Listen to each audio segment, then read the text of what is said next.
Bapak Ibu, hari ini saya ingin berbicara kepada Anda sesuai dengan tema kebangkitan dan hidup baru. Ada koneksinya? Yes. Saya Paskah kemarin bantu di Freeport, Papua, Timika.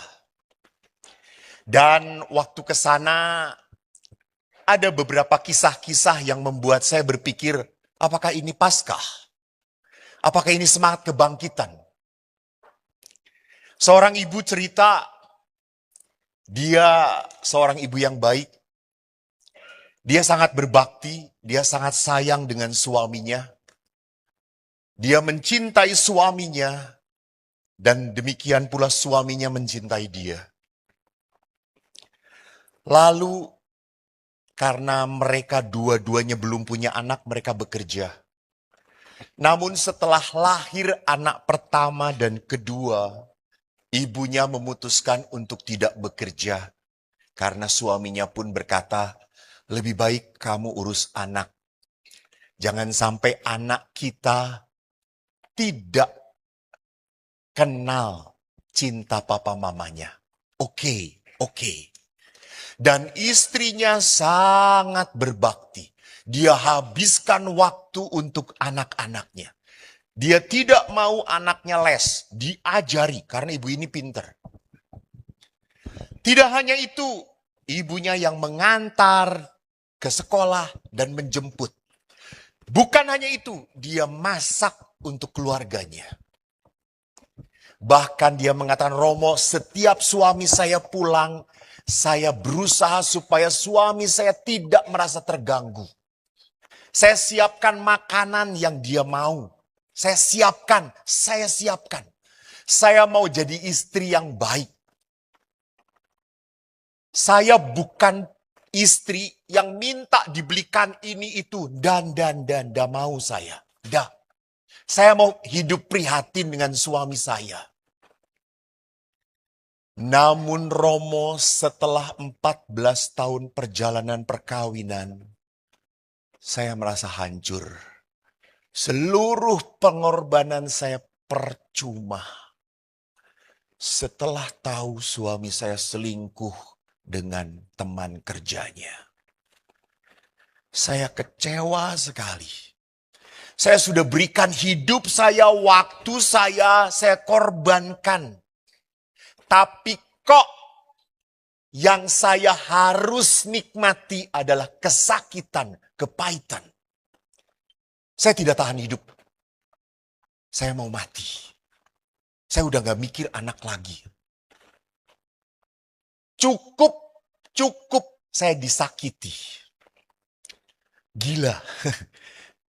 Itu kisah muncul pada saat menjelang Paskah. Apa yang harus saya katakan? Dan ibu itu berkata, apakah saya harus memaafkan si pengkhianat itu? Bahkan dia memakai kata kasar, si anjing itu. Anjing Romo dikasih makan masih tahu menghormati tuannya. Dia lebih rendah daripada, nggak boleh pakai kata itu, guguk itu. Saking sakitnya. Baru ibu itu saya gumulkan, Bu. Ibu belum punya waktu untuk memaafkan, belum. Ibu harus punya waktu untuk sakit dulu. Nggak apa-apa. Jangan memaafkan dulu. Tapi kan ajaran Yesus, iya ajaran Yesus. Tapi ibu bisa nggak? Nggak bisa. Nah, udah.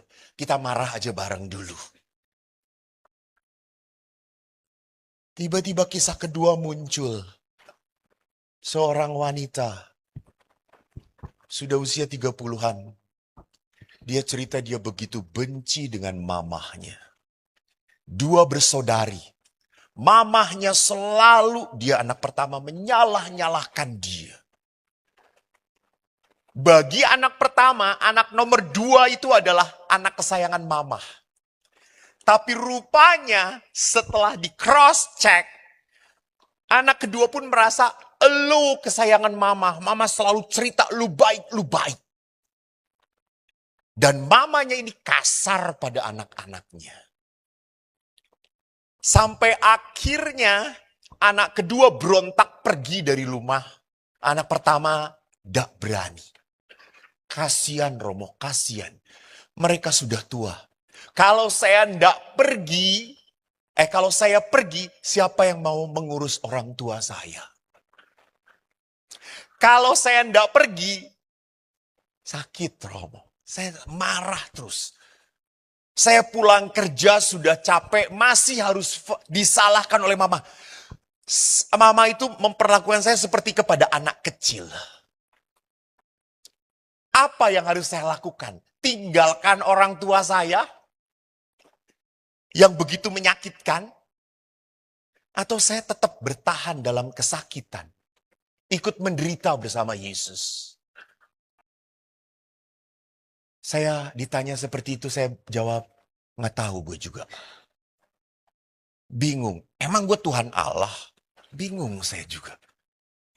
Serba salah. Saudara-saudara, mari kita lihat the meaning of resurrection and the power of resurrection. Mengapa peristiwa kebangkitan penting dalam iman Kristiani? Bahkan dalam liturgi gereja, Paskah itu puncak, bukan Natal. Bukan Natal. Paskah. Bahkan konon cerita tentang Yesus itu dibuat kisahnya tentang kematiannya dahulu. Bukan tentang kelahirannya, kematian dahulu. Kenapa kebangkitan penting? Bagi orang Yahudi tidak ada kebangkitan. Mustahil. Gak mungkin. Maka karena Yesus sudah bernubuat, ingat waktu Yesus mengatakan orang-orang mengagumi bait Allah, hancurkan bait Allah ini dalam 3 hari. Aku akan membangunnya kembali. Gila, orang Yahudi kaget. Ini dibangun 40 tahun. Kamu hanya 3 hari. Mana mungkin?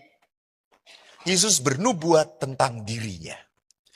Jadi memang cerita tentang Yesus bangkit sudah dikenal oleh orang-orang Yahudi. Maka saat Yesus mati, ingat dalam Injil Matius, Markus, Lukas dikatakan apa? Orang-orang Yahudi minta ke perwira Romawi supaya kuburan itu dijaga oleh kurang lebih 5-6 orang centurion pasukan khusus. Pasukan khusus, bukan Satpam Helena. Pasukan khusus. Dan tidak hanya dijaga, kuburnya disegel. Itu artinya apa? Merusak segel ini hukuman mati. Dan tidak hanya itu, ditutup oleh batu yang besar yang hanya bisa diangkat kurang lebih oleh 6 orang laki-laki. So, that is impossible bahwa Yesus akan dicuri mayatnya dari kubur. Karena kisah-kisah itu juga muncul. Namun apa yang terjadi? Yesus hilang. Dan kubur terbuka. Oh, pinter orang Yahudi. Disogok para prajurit. Lu ngomong bahwa mayatnya dicuri oleh para murid. Maka mari kita lihat kisah kebangkitan ini. Kenapa diceritakan oleh Matius, Markus, Lukas, Yohanes. 4-4-nya bercerita. Walaupun memang dengan model yang berbeda. Kita lihat pertama bahwa di dalam Injil Lukas pun kita bisa melihat kisah kebangkitan diceritakan secara berbeda. Pagi-pagi benar, di hari pertama minggu itu, mereka pergi ke kubur membawa rempah-rempah yang telah disediakan mereka. Nah, mereka itu siapa nanti diceritakan. Jadi ingat ya, Yesus itu meninggal hari apa? Hari apa? Jam berapa? Hah? Kenapa jam 3? Kenapa jam 3? Enggak panas, enggak dingin. Ya Allah. Inilah kalau orang Katolik setengah-setengah tuh kayak gitu.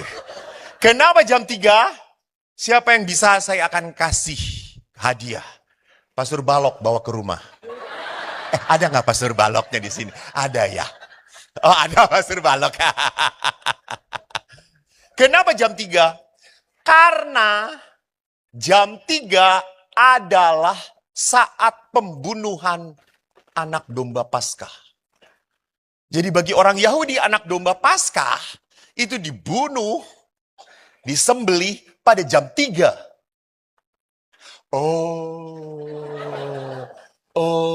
Belum pernah ke Yerusalem ya? Ih, miskin banget sih.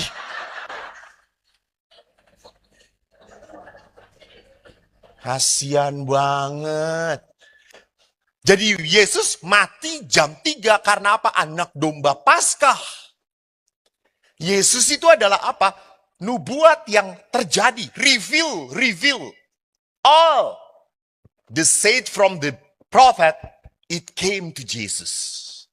Semua yang dikatakan oleh para nabi hadir di dalam Yesus, terwujud dalam Yesus. Maka Jumat Yesus meninggal, Sabtu Yesus ngapain? Sabtu Yesus. Anda jadi bodoh semuanya. Sabtu Yesus ngapain? Ibu kayak tahu aja, berbaring. Ibu lihat kain kafan Turin tuh begini, bukan gini Yesus. Yesus berbaring di kubur. Dan Sabtu jam 3, ingat itu terjadi Yesus mati kira-kira jam 5 menjelang sore. Itu mau hari Sabtu bagi orang Yahudi adalah hari apa? Sabat. Sejak malam sore Sabat dimulai. Maka Yesus itu tidak dirawat jenazahnya. Cepat-cepat masukin kubur. Kain kafan saja, cukup. Maka pagi-pagi benar, lihat mereka menyediakan rempah. Untuk apa? Untuk merempahi jenazah Yesus. Saking sayangnya. Mereka mendapati batu sudah terguling dari kubur. Setelah masuk, mereka tidak menemukan mayat Tuhan Yesus. Sementara mereka berdiri, termangu-mangu karena hal itu, tiba-tiba ada 2 orang berdiri dekat mereka memakai pakaian yang berkilau-kilauan. Mereka sangat ketakutan dan menundukkan kepala. Namun kedua orang itu berkata kepada mereka, "Mengapa kamu mencari dia yang hidup di antara orang mati?" Lihat. 2 sosok yang diperlihatkan ini mengatakan apa? Mengapa kamu mencari yang hidup di antara kuburan? Ia tidak ada di sini, ia telah bangkit. Ingat apa yang dikatakannya kepada kamu ketika ia masih di Galilea? Bahwa anak manusia harus diserahkan ke tangan orang berdosa dan disalibkan dan akan bangkit pada hari yang ketiga. Maka teringatlah mereka akan perkataan Yesus. Setelah mereka kembali dari kubur, mereka menceritakan semua itu kepada ke-11 murid. Kenapa 11? Hah? Apa, Bu? Iya, ibu tahu ya, karena ibu istrinya Yudas Iskariot. Betul. Satunya bunuh diri, Pastor. Ibu kok nggak dipoto waktu Yudas Iskariot dibunuh ya? Perempuan-perempuan, nah itu mereka itu siapa? Baru penginjil Lukas mengatakan perempuan-perempuan. Maria Magdala, Yohana, Maria ibu Yakobus, dan perempuan lain yang bersama-sama mereka memberitahukannya kepada para rasul. Hai, bagus. Matius, Markus, Lukas, Yohanes menyebutkan peristiwa kebangkitan pertama-tama dilihat oleh siapa?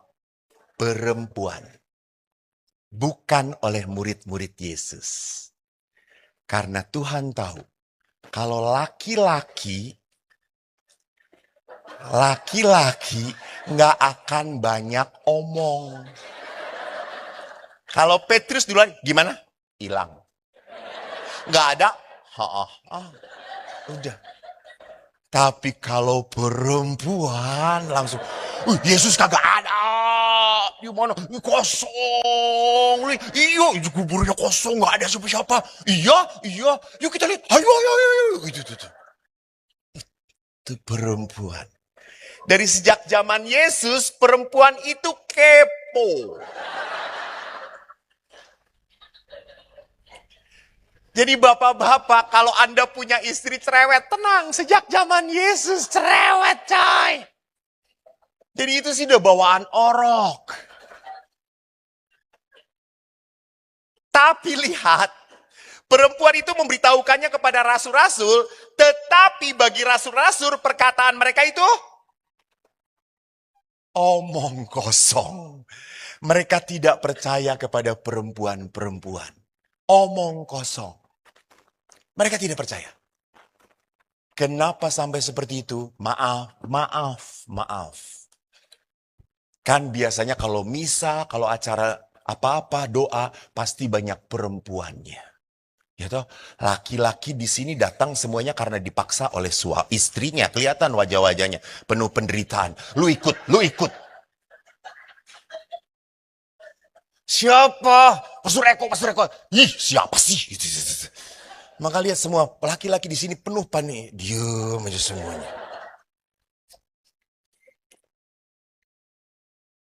Jadi perempuan memang di dalam kultur Yahudi tidak boleh jadi imam. Perempuan menjadi orang yang nomor 2. Maka kata-kata perempuan dikatakan omong kosong.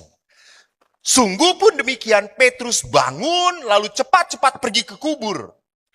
Ketika ia menjenguk, ia melihat hanya kain kafan saja.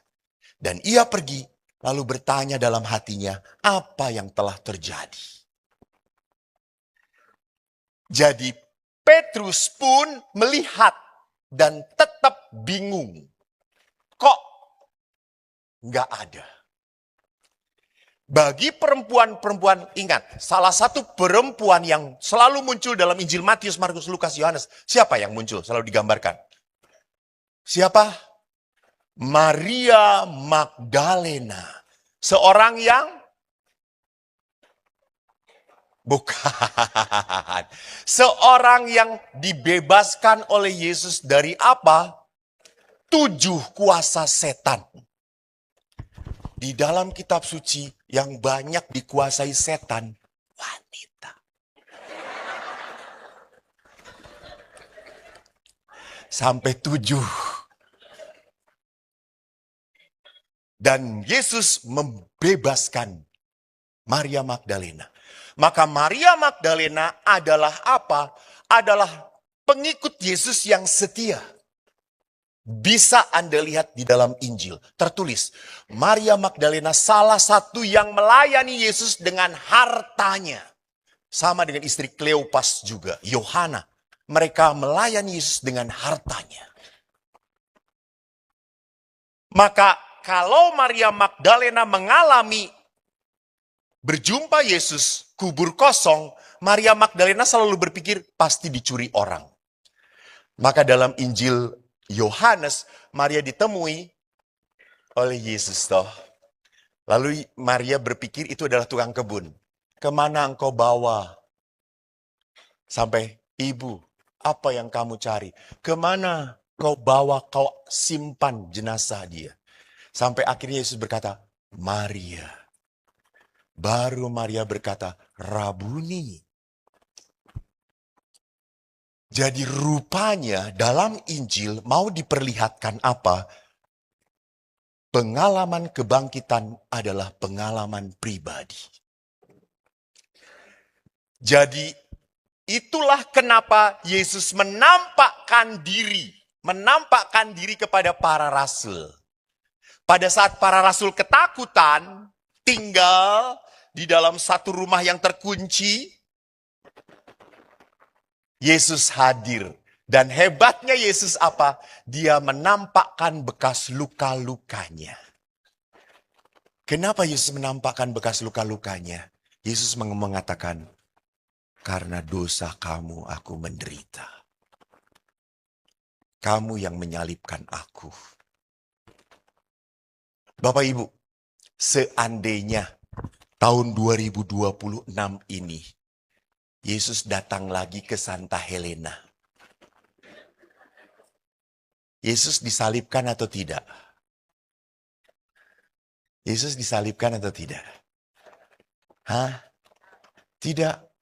Tetap Yesus akan disalibkan. Karena Yesus hadir dalam sosok-sosok yang apa? Yang tidak kita sangka. Tetap disalibkan. Seringkali kita tidak sadar bahwa itu kan yang menyalibkan orang-orang itu, orang-orang Yahudi, bukan kita. No, no, no, no. Dosa kita pun menyalibkan Allah. Pernah seorang ibu waktu diminta, Romo, kenapa ya hidup saya tidak pernah damai, sukacita? Lalu Romonya berkata, ibu pengakuan dosa.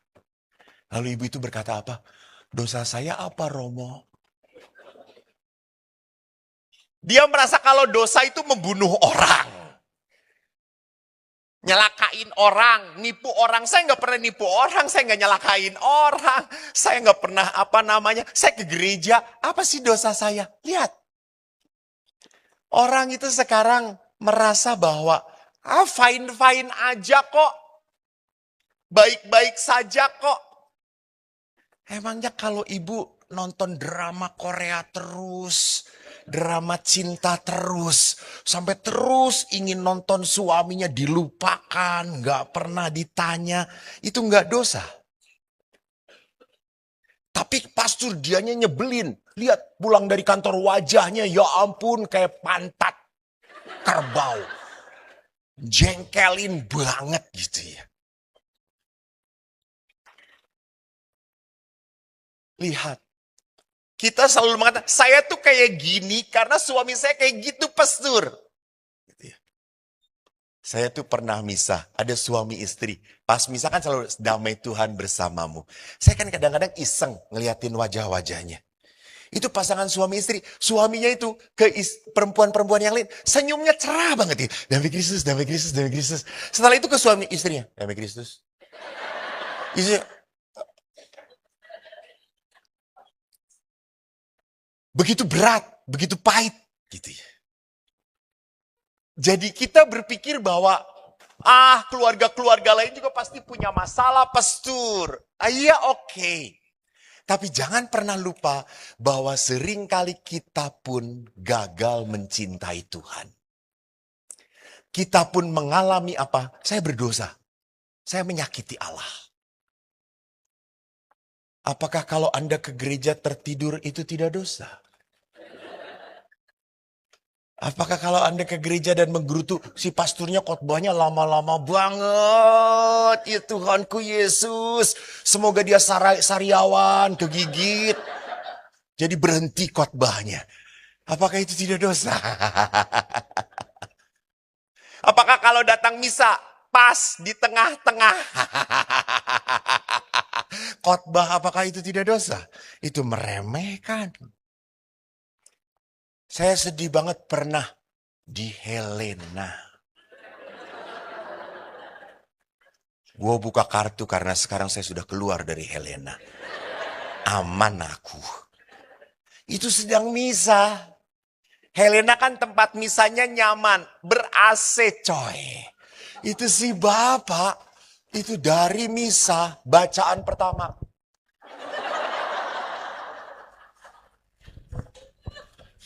Ya Allah Tuhan kata saya. Mungkin di rumahnya kagak ada AC. Di gereja ada AC. Nyaman banget sih.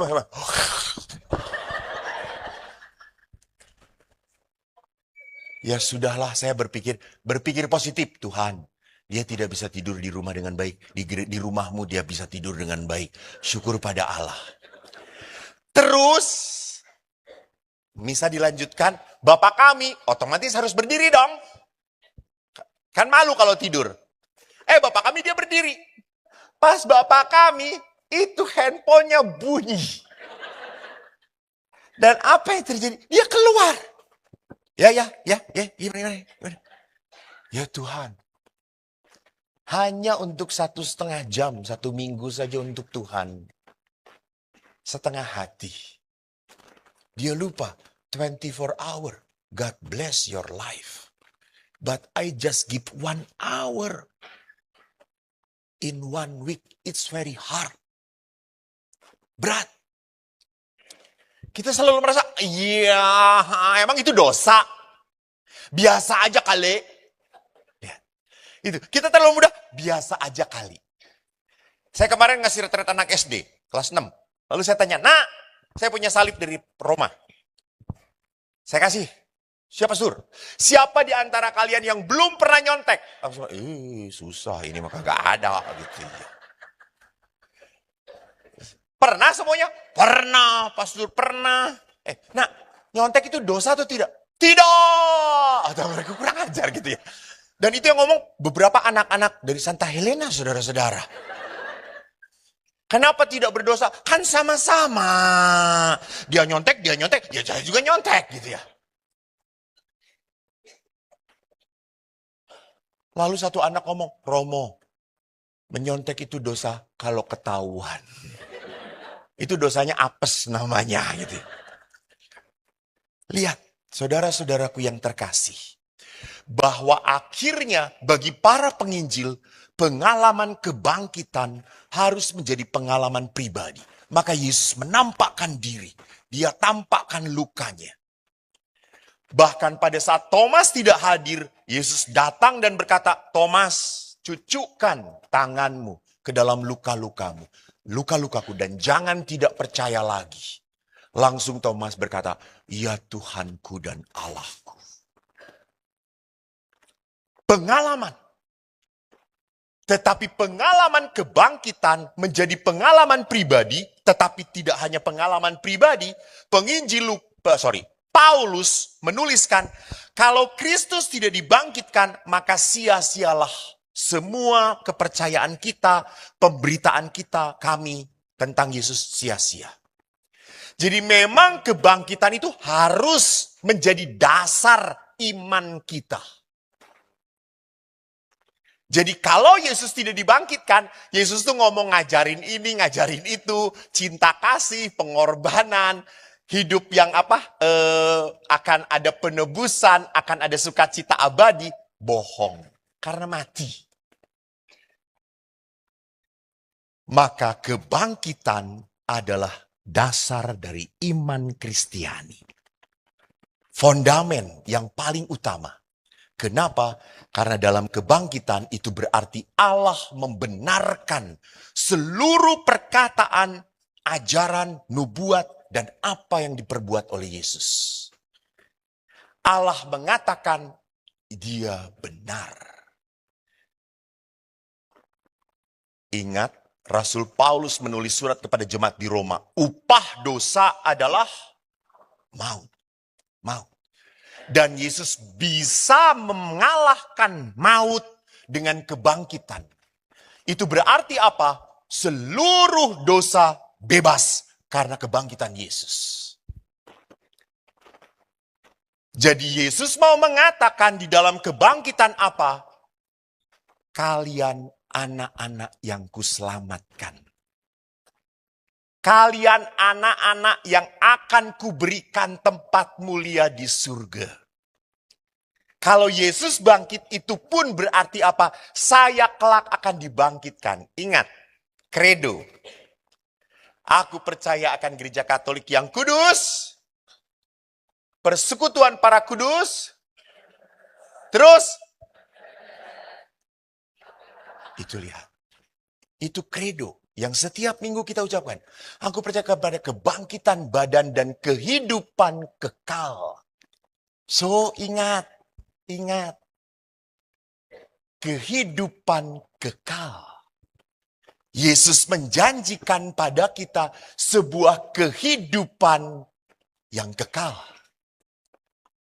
Maka kebangkitan itu adalah sebuah peristiwa di mana Allah mau mengatakan, dia benar, dia anakku. Apa yang dia ajarkan, apa yang dia buat, itu membawa keselamatan dalam hidupmu. Maka saya dalam hati bersyukur menjadi orang Katolik, pengikut Yesus. Saya sangat bahagia. Saya memang sejak kecil dibaptis, nggak ngerti apa-apa. Lalu pas kecil saya ngelihat, jadi pastor enak ya, bisa minum anggur. Terus saya ngomong kepada ayah, aku mau jadi pastor. Kenapa? Biar minum anggur tiap hari. Wine. Itu bukan anggur nak, darah Kristus. Alah, pokoknya kayak gitulah. Maka waktu Mas Dinar, putra altar, saya sering mencuri anggur. Jadi kalau saya masukin, nggak sepenuhnya, pelan-pelan aja. Sisain sedikit. Karena ini jatahnya si Eko. Kalau setelah misa, saya cepat-cepat beresin. Bawa ke belakang, saya minum anggurnya. Jadi saya dibaptis ikut begitu saja. Namun pernah, karena saya sekolah di negeri, waktu SD saya 1-4, sampai kelas 5, bersama dengan Monsinyur Anton. Di sini ada kakaknya. Saya sekolahnya sama, jadi saya kenal banget Monsinyur Anton, SD-nya sama-sama. Cuma beda nasib. Dia pinter, saya tahu dari ketawa Anda melecehkan saya. Saya bodoh. Beliau jadi uskup, saya jadi terkenal. Itu bedanya. Mana ada orang datang foto pastur. Gue doang coy. Saya kemarin ke Surabaya berdua dengan Monsinyur Anton. Kita duduk berdua, tenang, kita sedang ngobrol. Tiba-tiba ada ibu-ibu tua. Maaf, ini Romo Eko ya? Iya, saya sering lihat YouTube-nya Romo bagus. Terima kasih ya Romo. Ibu gak kenal ini. Ini siapa ya? Terus kamu masalah.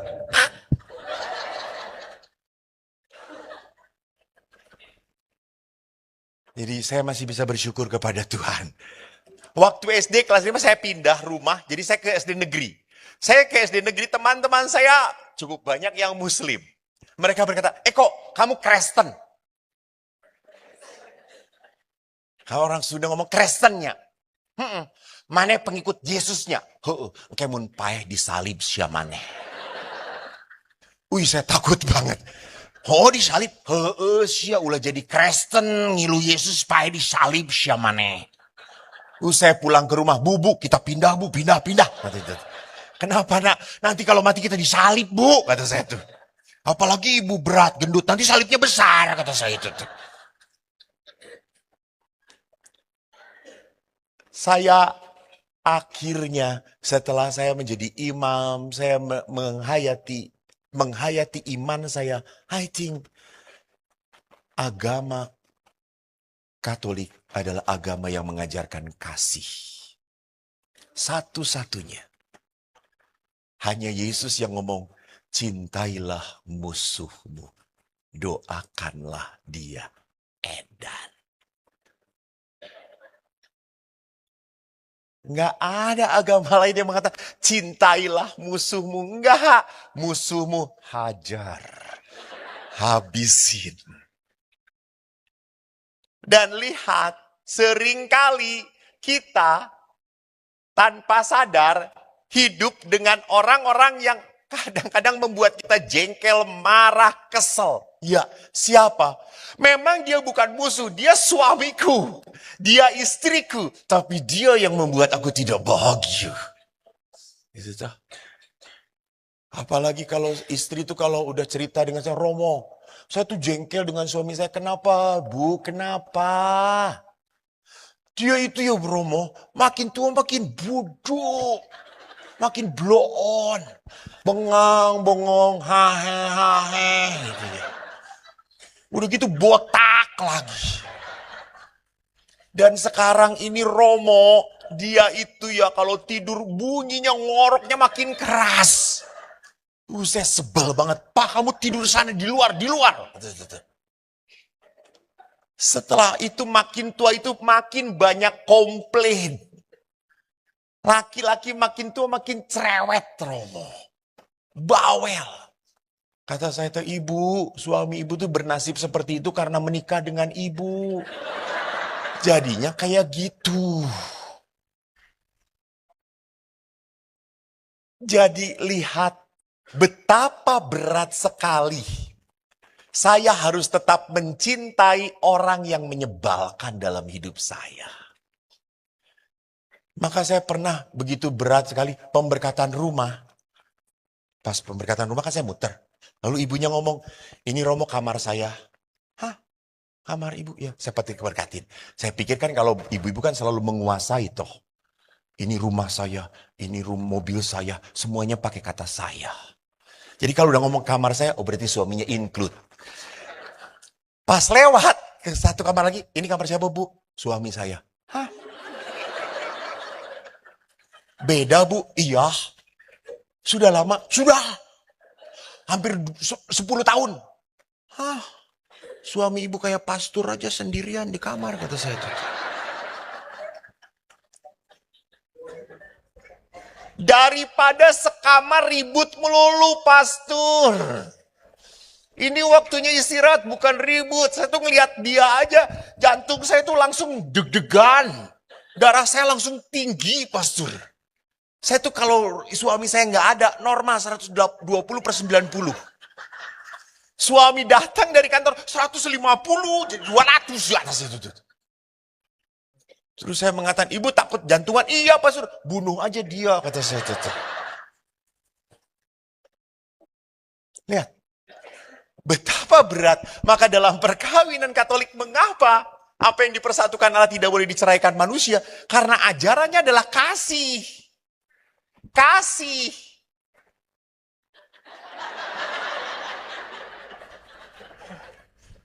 Artinya apa? Lu nyakitin gua, kasih. Gua kasih. Itu lihat. Itu ajarannya. Bukan agama. Ustadz siapa saya pernah kemarin memunculkan yang masih muda? Hah? Habib Jafar, bagus. Ustadz Habib, ibu nontonnya offense-nya Habib Jafar. Ya Allah, Ibu Haji, kenapa ada di sini, Ibu Haji? Tersesat. Ibu ngefans-nya apa yang ganteng-ganteng bawa Arab-Arab sedikit. Betul. I like him. Saya suka dia. Habib Jafar mengatakan bagus. Dia mengatakan, kenapa di dalam gereja Katolik tidak boleh ada cerai? Karena gereja Katolik adalah gereja kasih. Dan dalam agama Muslim dan agama Yahudi itu adalah agama hukum. Agama hukum. Kalau agama hukum, lu nggak patuh kepada perintah, fail, boleh diceraikan, boleh dilepaskan. Di dalam ajaran gereja Katolik, suami fail, boleh di-reject? Nggak boleh. Nggak boleh. Atau diserahkan ke pastor paroki. Silakan jadi teman pastor balok. Nah, pastor paroki aja udah pusing dengan pastor balok. Jadi lihat di sini agama kasih. Itu yang membuat kita berat. Maka lihat kalau kita berbicara lagi tentang apa? Tentang kebangkitan. Kita harus sadar dengan kebangkitan maka terbukalah pintu masuk menuju kehidupan baru, yaitu hidup yang dibenarkan oleh Allah. Hidup yang penuh rahmat Tuhan. Nah, ini yang aku ingin katakan. Ini yang keren. Rasul Paulus menulis kepada jemaat di Roma bab 6, supaya seperti Kristus telah dibangkitkan, demikian juga kita akan hidup dalam hidup yang baru. Hidup yang baru itu yang apa? Hidup yang penuh rahmat. Hidup yang penuh berkat. Jadi kita ini karena kemurahan Tuhan, kita ini hidup semata-mata karena rahmat Tuhan, berkat Tuhan. Saya diberkatin. Mungkin karena Anda, hidupnya tuh enak-enak terus, jadi tidak pernah diberkatin. Karena saking selalu enak, biasa aja. Karena terlalu enak. Saya kan hobi olahraga, saya senang naik sepeda, saya senang jalan ke alam, saya senang camping, saya senang naik motor, saya jaga kesehatan. Suatu hari saudara-saudara saya tipes. Masuk ke rumah sakit Boromius. Dan tipes itu kan tidak pernah boleh panasnya naik terus toh. Harus turun. Saya ndak turun-turun setelah 2 hari. Dan dokter mengatakan, bed rest. Gak boleh. Mandi, dimandikan suster.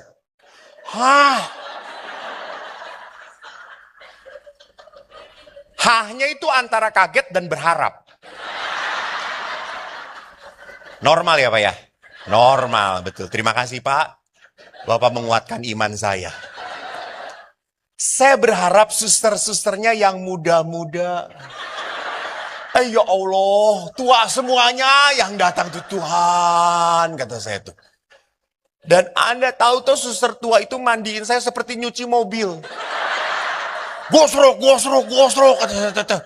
Balik badan, ya Allah, kata saya tuh. Ini sih bukan daki, kulit juga ke bawah, kata saya itu tuh. Terus saya ngomong sampai udah hari ketiga kan, suster, kok nggak ada yang muda? Off semuanya, kata dia tuh.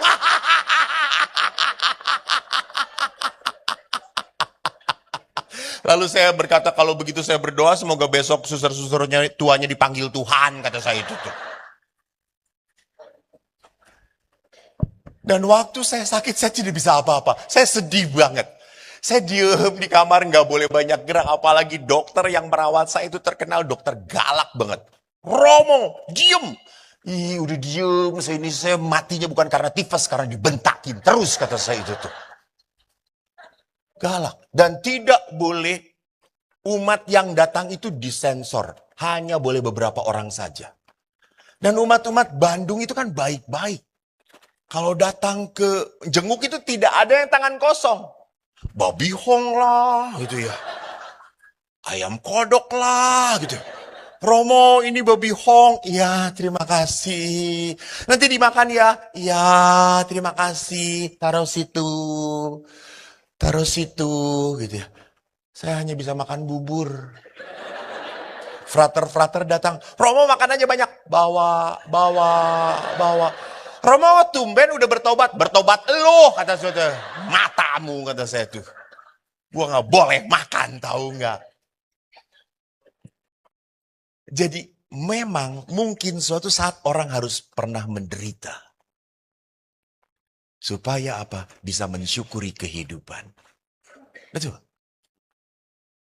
Tetapi jangan sampai menderitanya hancur.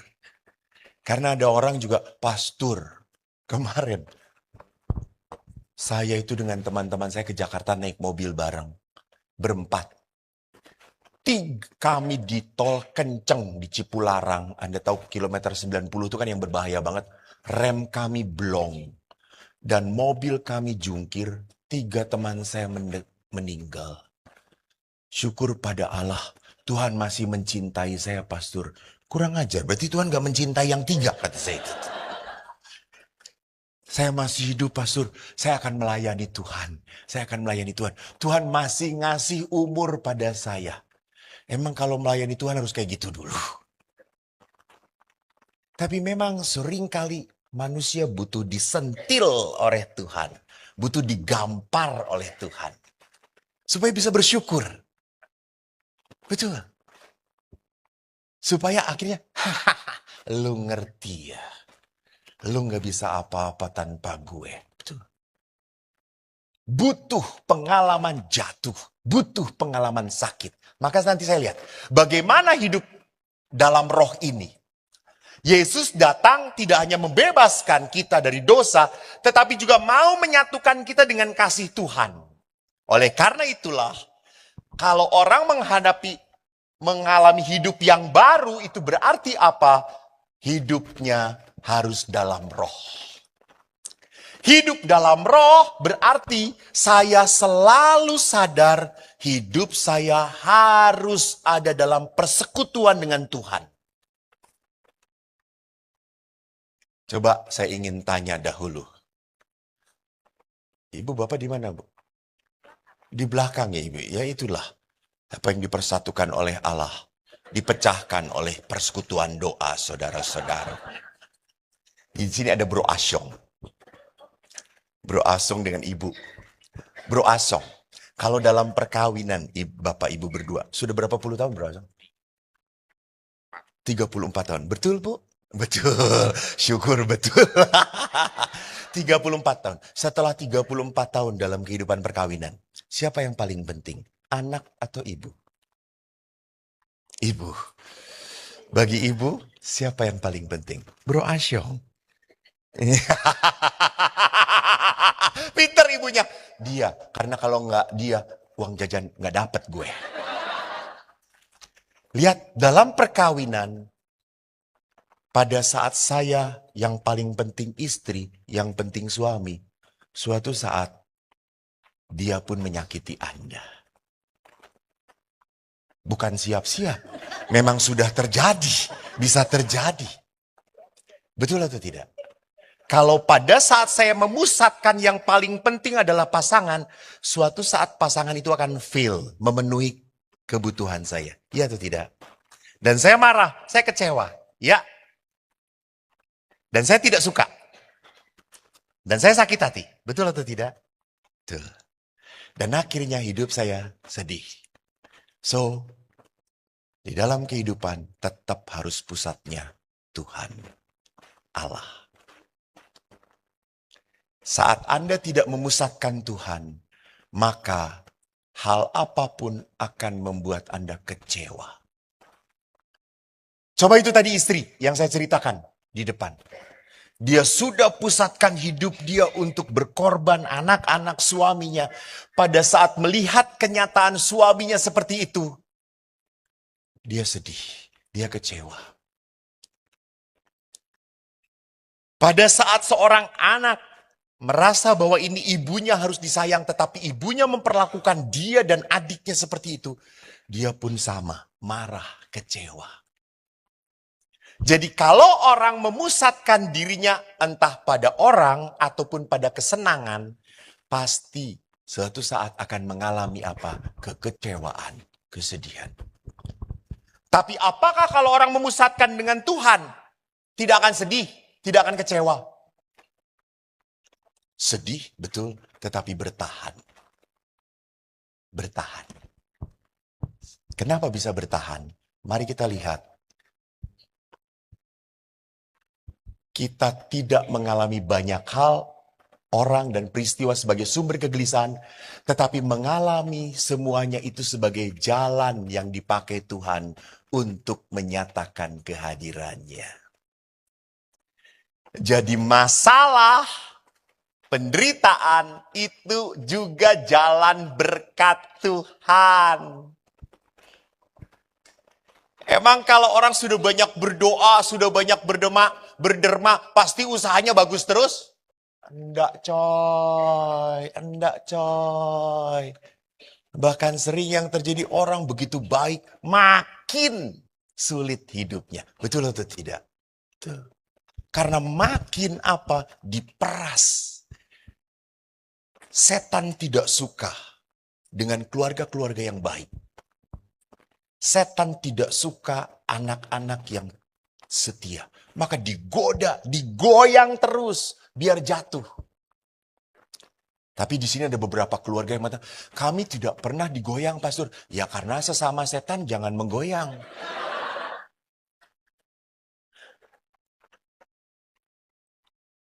Jadi setan sudah mengatakan, lu nggak perlu digoyang juga udah kacau kok. Lu lebih dahsyat daripada setan. Jadi jangan pernah lupa pada saat kita hidup benar, jangan pernah berpikir hidupnya akan baik, sejahtera, lempeng terus. No, iblis tidak suka. Pasti dihajar, pasti digoyang. Tetapi apa yang membuat kita kuat? Saya ingat, Anda pasti ingat ini. Bila kau izinkan sesuatu terjadi. Terusin. Ku percaya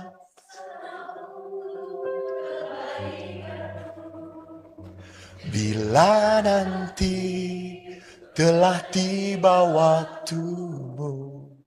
Ku percaya kuasamu memulihkan hidup. Refrennya keren banget. Waktu.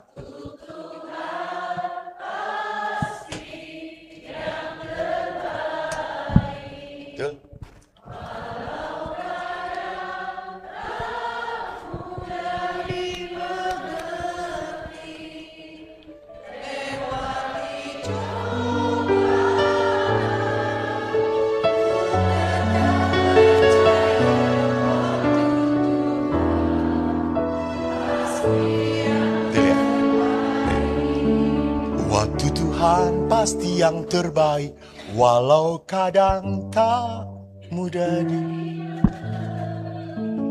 bukan kadang-kadang, sering tidak dimengerti.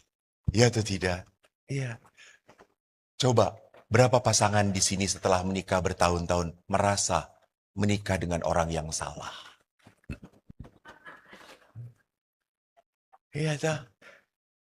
Coba angkat tangan, gua kasih salib dari Roma. Angkat tangan.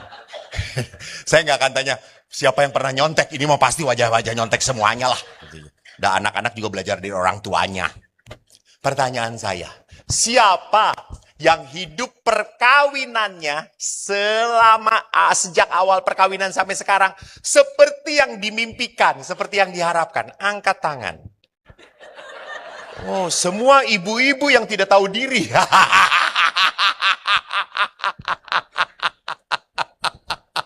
Betul. Lihat, tidak mungkin. Tidak mungkin. Bisa terjadi mungkin seperti itu. Karena apa? Suaminya dikontrol terus. Kan pernah tuh di kerajaan surga, bapak-bapak 10 orang masuk kerajaan surga. Karena mereka pemabok tetapi bertobat setelah mabok. Lalu pas bertobat mati mereka sama-sama. Jadi masuk surga. Lalu Tuhan berkata, 1 Petrus berkata, "Sopak, ke sebelah kanan, suami-suami yang takut akan istri. 9 datang ke sebelah kanan.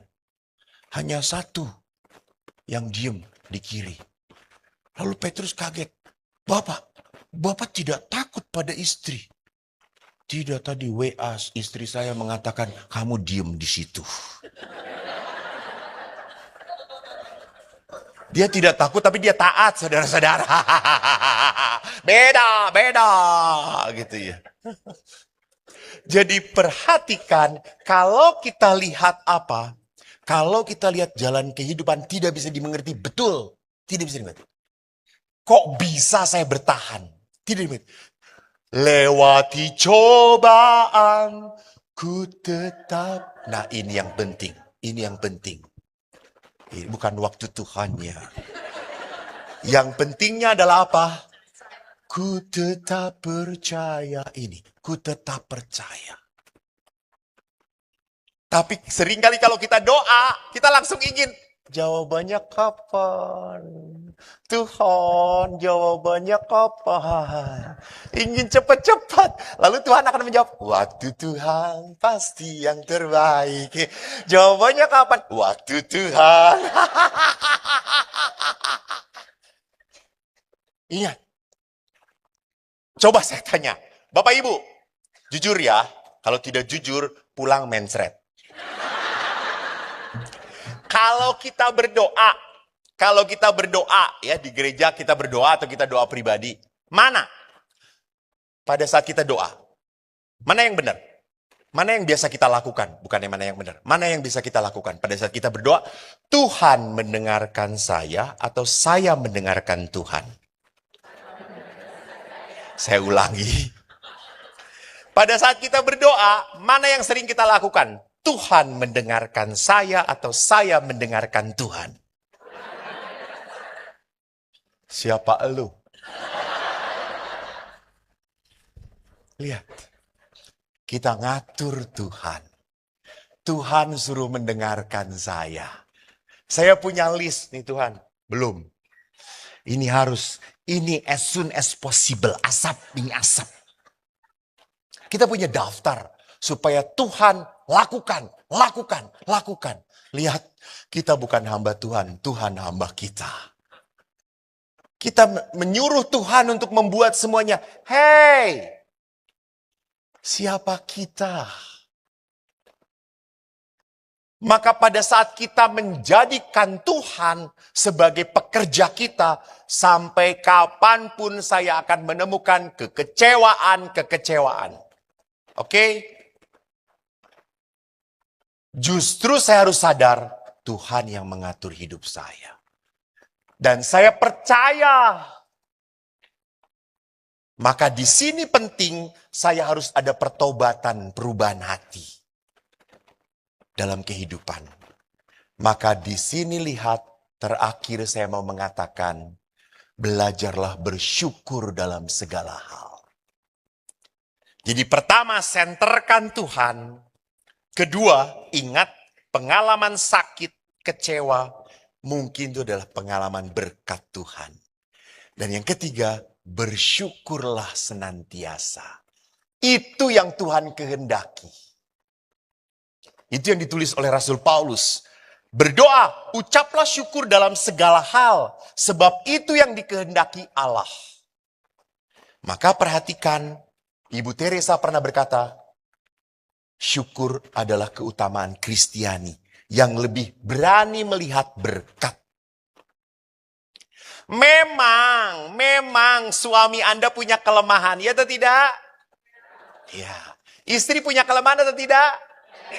Tapi kalau Anda setiap hari ngelihat kelemahan dia, hidup perkawinan Anda berat. Walaupun dia sudah botak, walaupun dia blow on, walaupun dia cuma haho, tinggal diracun mati aja. Semoga Tuhan dia kesandung terus modar gitu sekalian. Ya. Tapi lihat, masih ada kebaikan, masih ada kebaikan. Masih ada kebaikan. Kebaikannya apa? Dia bisa tahan dengan Anda. Kalau mungkin yang lain akan nggak tahan. Akan cepat minta dipanggil oleh Tuhan. Tapi dia bisa bertahan. Lihat kebaikan. Kebaikan. Jadi orang bersyukur itu adalah orang yang apa? Berani melihat kebaikan-kebaikan. Karena apa? Mana yang memunculkan? Syukur membuat orang bersuka cita atau orang bersuka cita jadi bisa bersyukur? Syukur dulu. Orang bisa bersyukur baru bisa bersuka cita. Thanks God. Itu. Lalu membuat sukacita. Coba Bapak Ibu, apakah di rumah Anda masih bisa tertawa dengan suami istri, dengan anak-anak? Hampir banyak rumah di Lipo, hening semuanya. Saya kalau masuk ke Lipo itu tidak beda dengan masuk Kerkov. Kayak kuburan semuanya. Tak ada ketawa. Anak-anak ketahuan cuma dengan pembantu doang. Tetapi suara ketawa anak-anak dengan orang tua sudah jarang didengarkan lagi. Karena suami istri juga sudah jarang ketawa bareng. Karena baru jangankan ketawa, ngobrol aja ujungnya. Itu dia. Lihat. Kenapa? Saya pernah retret suami istri di Pratista. Saya ngusuk, berdua Pak, Bu pacaran lagi. Pacaran. Diem. Quality time. Apa yang terjadi? Quality control.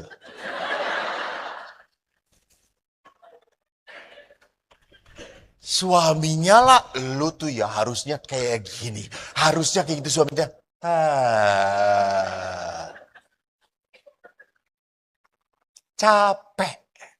Capek. Maka saudara-saudara, kalau kita mau belajar bersyukur, saya ingat sekali bahwa apa? Bahwa orang ini belajar mengandalkan Allah.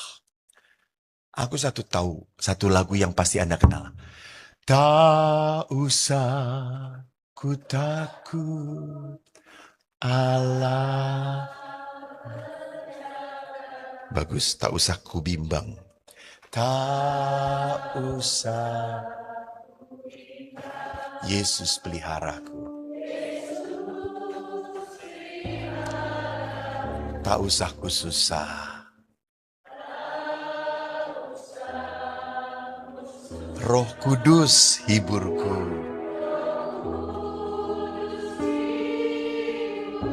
Tak usah ku cemas.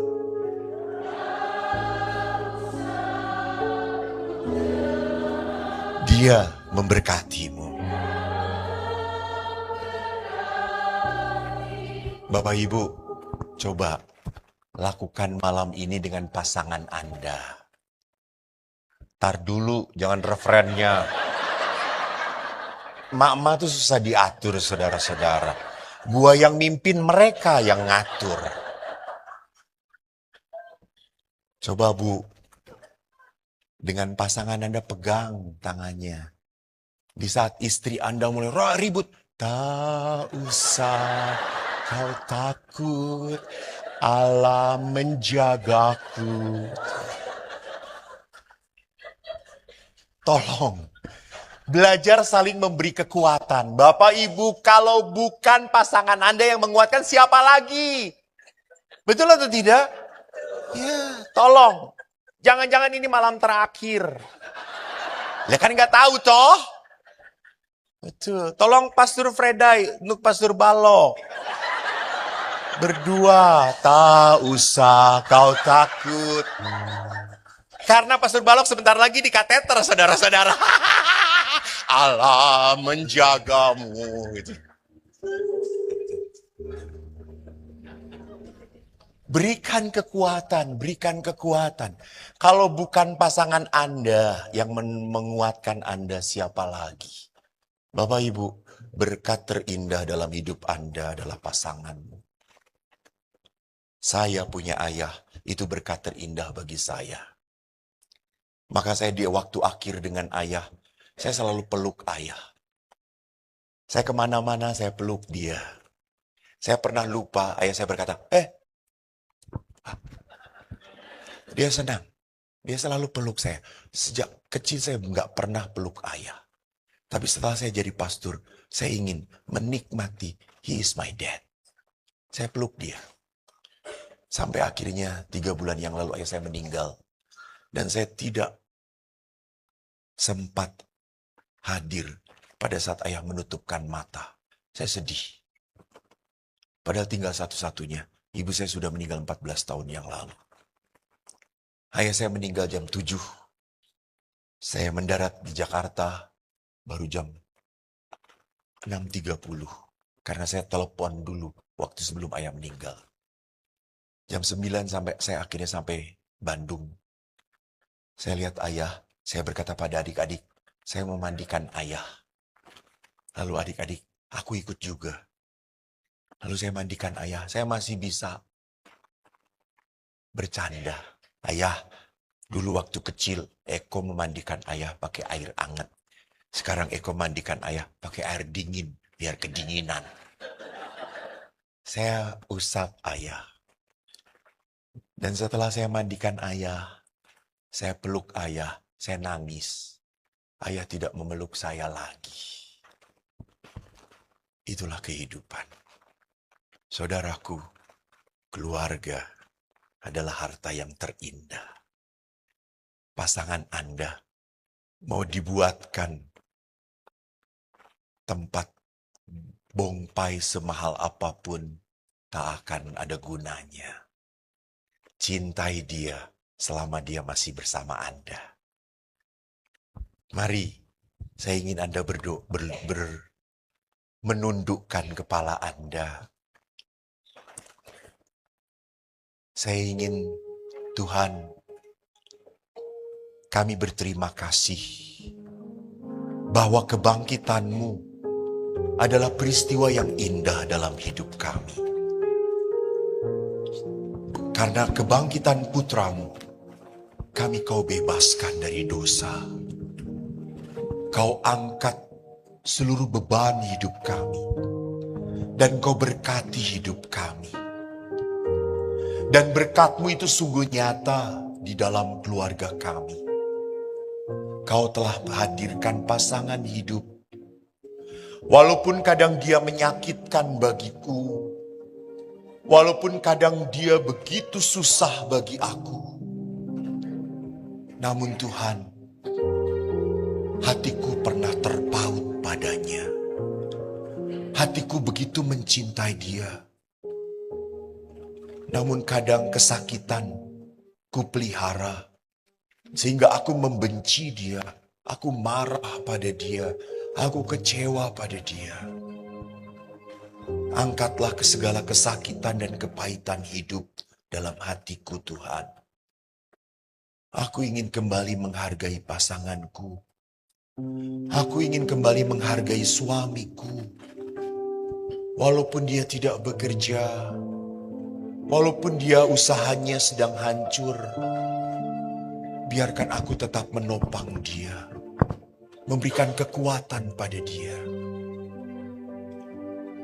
Tuhan, walaupun istriku begitu menjengkelkan, walaupun istriku selalu membuat aku salah, aku merasa tidak selalu benar di hadapan istriku. Namun Tuhan, ia selalu melayaniku. Ia selalu memberikan yang terbaik padaku. Tuhan, ulurkanlah berkat-Mu. Urapilah cinta di antara mereka. Aku percaya, sepulang dari tempat ini, mereka akan mengalami rahmat kasih-Mu yang berlimpah. Semoga rahmat kasih Allah hadir dalam hidup Anda. Tuhan memberkati. Terima kasih.